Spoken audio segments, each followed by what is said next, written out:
Start over. Okay. And then I won't start over ever again. Lie.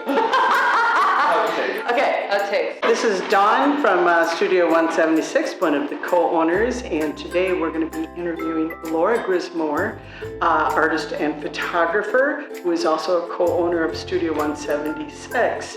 I'm going to let her introduce herself a little bit and what her involvement is with the arts. My name is Laura, and I'm an artist and photographer. I moved up to the Park Rapids area in 2013, and since then have been solely focusing on photography and doing portrait work, as well as doing some other work in the community. I've served on boards, the Namath Arts Center, the Region 2 Arts Council, and then also currently serving on the Arts and Culture Commission. And through those boards, I've served on many committees that have done a lot of creative placemaking projects basically throughout our city and some in the area.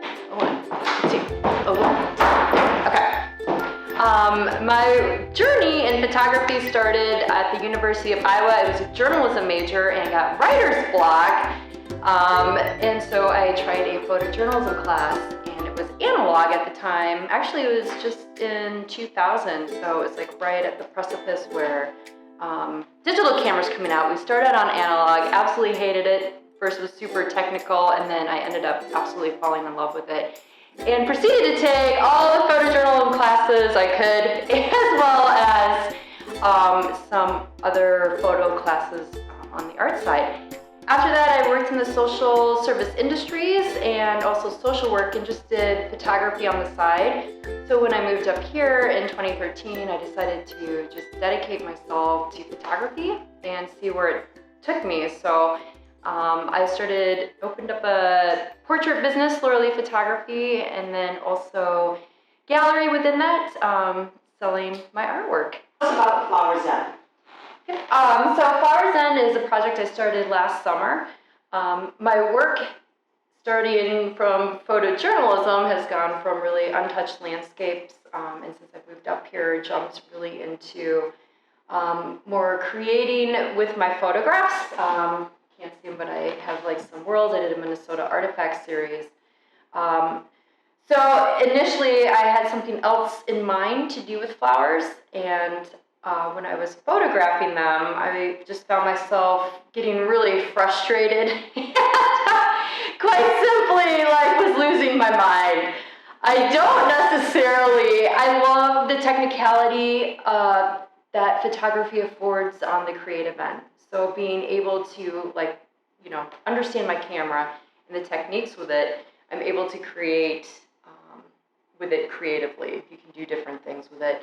However, once I start getting a tripod out, like a bunch of backdrops stood up, I'm starting to get a little frustrated just taking the fun out of it. So tossed the tripod, and I started noticing just single flowers that really stood out to me and really just presented these amazing gestures and personalities.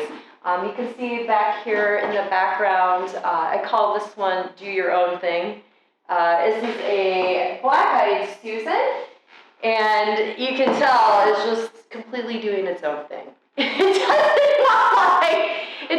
petals don't want to do what it's doing. The bird's foot trefoil over there, I just absolutely love that gesture, and it really starts to come alive because he's just like, hey, what's up? I think when I started to finally go down that road, the reason I was calling it Flower Zen, because I just kind of had to let go. The tiny dancer up there, the echinacea, was really where it all started. He was in the vase in front of me, and I was having a hard time posing him, and I was having a hard time with the wind, and I just finally said, that's it, and just sat down, frustrated, and then looked at it twirling in the wind, and I noticed that it looked like a little dancer. So in my head, I call it Tiny Dancer. So that's really kind of where the breakthrough with this for me came, and something that I think that was great for me to practice is I feel it's just human nature that we want to complicate things and sometimes just, really tear things apart and find deeper meaning.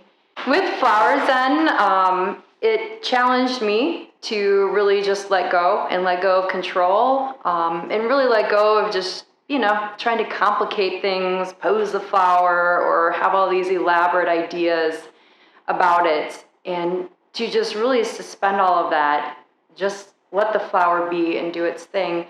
So I also think that translates then to that I like the viewers when they're experiencing these sort of a challenge too, just to let go.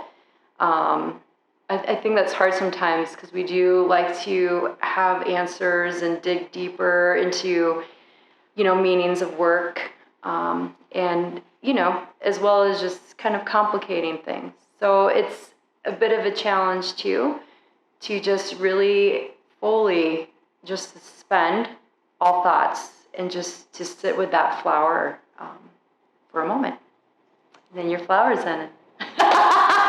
You had mentioned that you had scrapped a completely different idea and then moved into this one. So I don't know if you want to talk about that, but obviously something happened to inspire you. So what inspires you to go in the direction that you currently go, or where you have with your past work or something?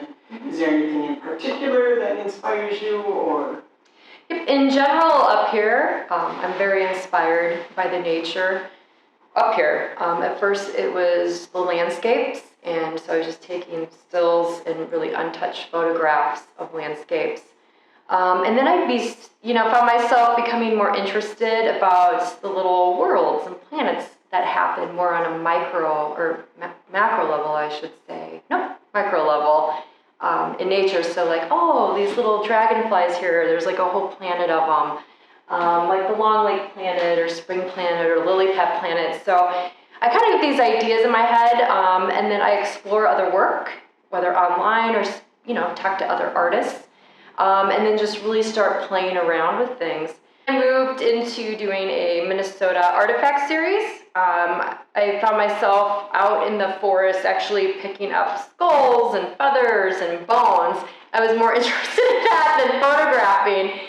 So with that, I then also took pictures of the skulls and overlaid different landscapes, kind of honoring the spirits of these different objects and former animals that are here. So it was really exciting for me with Flower Zen, just to get back to this really raw and simplistic state, that the photographs are just untouched primarily for the most part. So it gets me really excited, and I'm really excited to continue working on it. So you touched a little bit before too about your, that you did some social work and stuff. So then you talked about that you thought you'd give, photography a really full head-on kind of try at it. So why art, and when did you realize that you were an artist? I think I've always been creative throughout my life, ever since I've been very young. Loved art classes, just really loved any sort of imaginative play outside. Loved being in plays, loved art class, I don't know, I loved everything. But at times, my creative process starts with an idea, and then, as I was saying earlier, I will really start to research it, look online, Google, look at books, talk to artists, find other visual inspirations, and or kind of explore the idea that I'm thinking about. And then I will either take a photograph or multiple photographs and start to really play around with them. And I get a lot of wrong before I get a lot of right. So that leads us into, when do you know your work is done? When do you know it's finished? I don't know if it's ever really finished. And I look back at a lot of my series and ideas and artwork that I've explored, knowing that I think a lot of them I want to go back and visit. I think I got really excited when I first moved up here, and just kind of jumping all over the place with ideas and inspirations. As well as, I think with art and photography, that's how I navigate through my world. It's how I work through my world. It's taking ideas that I have. It's, taking feelings that I have and, working through those. So, yeah. Or what is your superpower? Oh my goodness. Well, when I was young, I was pretty sure I could fly. I practiced multiple times, and I'm pretty sure that I lifted off the ground into our sofa for at least 6 feet. And besides that, having dreams where I could fly, that was pretty cool. So I think if you're flying in your dreams, it's probably a superpower. Maybe if not in this world, in another world. Otherwise, I'd like to, and being invisible would be fun. What's next for you? Flower Zen is next. I feel like I've just started this journey with it. And I love that quote, the journey is the destination.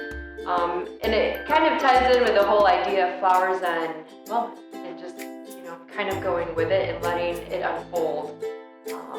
So this summer, I would like to shoot a bunch more photos. Recently, I have been experimenting a little bit with some black backdrops, but I almost see little series within series. Like I have a bunch of them last year that I just kind of call withered, a whole series of these withered, but they're absolutely beautiful flowers, aged. So anyway, journey is the destination. This is just the start, and I'm really excited to see where the flowers take me. Thank you, Laura. Thank you guys. Thank you so much.